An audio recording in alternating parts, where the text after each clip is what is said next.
ចាថ្ងៃនេះខ្ញុំមកលំអិតតាក់ទងជាមួយនឹងការធ្វើដើមរំដួលដើមណាចឹងអាចមើលបានថ្ងៃនេះភ្ញៀវកំងច្រើនគាត់យកសឹងតែគ្រប់ពើដែរមានក្រហមមានខៀវមានផ្កាកប៉ោកមានសក្រហមដិតក្រហមស្រាលធ្វើផ្ការំដួលអីយើងមានទាំងអស់ចាំមុននឹងយើងបានដើមគឺដំបូងឡើយគឺដូចមើលឃើញក្នុងរូបចឹងយើងត្រូវមានដើមវាសិនយើងគេហៅតងយើងត្រូវមានធ្វើតងវាសិនណាដូចខ្ញុំធ្វើមើលមួយហ្នឹងយើងត្រូវរុំដើមតងរបស់ផ្កាយើងសិនផ្ការំដួលណាហើយបន្តមកទៀតបើយើងចូលចាប់ផ្ដើមយើងរុំដើមផ្កាណាអញ្ចឹងយើងរុំដើមផ្កាបណ្ដើយើងយកដើមហ្នឹងមករុំជាមួយនឹងតងផ្កាយើងបណ្ដើថ្ងៃនេះខ្ញុំមកភ្ជាប់ផ្កាក្រហមដិតណាកាលនេះគេធ្វើផ្ការំដួលក្រហមដិតអញ្ចឹងដូចបងបានឃើញអញ្ចឹងយើងរុំដើមភ្ជាប់មួយតងមួយម្ដងមួយហើយយើងស្រឡាញ់ប៉ុន្មានតងយើងរុំប៉ុណ្ណោះឬក៏ទៅតាមការកំងរបស់ភ្ញៀវចង់បានប៉ុន្មានតងយើងធ្វើតាមតម្រូវការរបស់ភ្ញៀវបន្ទាប់ពីយើងរុំម្ដងហើយយើងអាចលៃមើលទៅយើងចង់កាច់ទៅឆ្វេងកាច់ទៅស្ដាំទៅតាមតម្រូវការរបស់ភ្ញៀវឬក៏របស់ដែលយើងស្រឡាញ់ណាបន្ទាប់មកទៀតយើងធ្វើល្មមហើយយើងអាចកាត់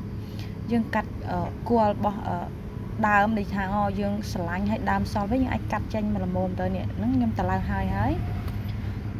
វាដូចជាអត់មានអីពិបាកទេនៅពេលដែលយើងចេះទៅហើយនេះខ្ញុំតឡើងមួយទៀត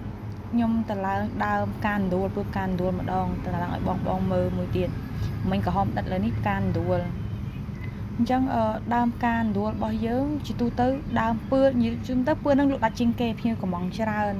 អញ្ចឹងសម្រាប់បងដែលចាប់អារម្មណ៍តាក់ទងជាមួយនឹងសម្ភារៈធ្វើផ្កាអាចឆាតចូលមកក្នុង page របស់ខ្ញុំក៏បានតម្លាក់ចូល comment ក៏បានហើយតម្លៃអត់ថ្លៃទេបងបើថាបងចង់ទិញតិចទិញច្រើនបងអាចឆាតឬក៏តម្លាក់ comment ចូលនៅក្នុងវីដេអូរបស់ខ្ញុំបានចឹងនេះខ្ញុំរំពើផ្ការំដួលឲ្យមើលមួយទៀតណាតឡើងដើមផ្ការំដួលអញ្ចឹងរបៀបធ្វើគឺដូចអាផ្កាពើក្រហមមិញដែរអត់ខុសគ្នាទេបើគាត់ថាមិញពើក្រហមដិតលើខ្ញុំមកតឡើងផ្ការំដួលឲ្យបងមើលអញ្ចឹងដូចខ្ញុំបាននិយាយពីដើមអញ្ចឹងយើងស្រឡាញ់ប្រមាណយើងធ្វើប៉ុណ្ណឹងទៅស្រឡាញ់ប្រមាណតងអាចមើលធ្វើតម្រូវតាមតម្រូវការរបស់ភ្ញៀវរបស់យើងបានអញ្ចឹងនេះសមិទ្ធផលដែលយើងធ្វើហើយណាបងពួកខ្ញុំតឡើងទៅយប់ទេដោយសារធ្វើថ្ងៃយប់ឡើងបានតឡើងមកមានកូនដេកកូនអុយនៅចិត្តអូយសັບគ្រប់ហើយអរគុណបង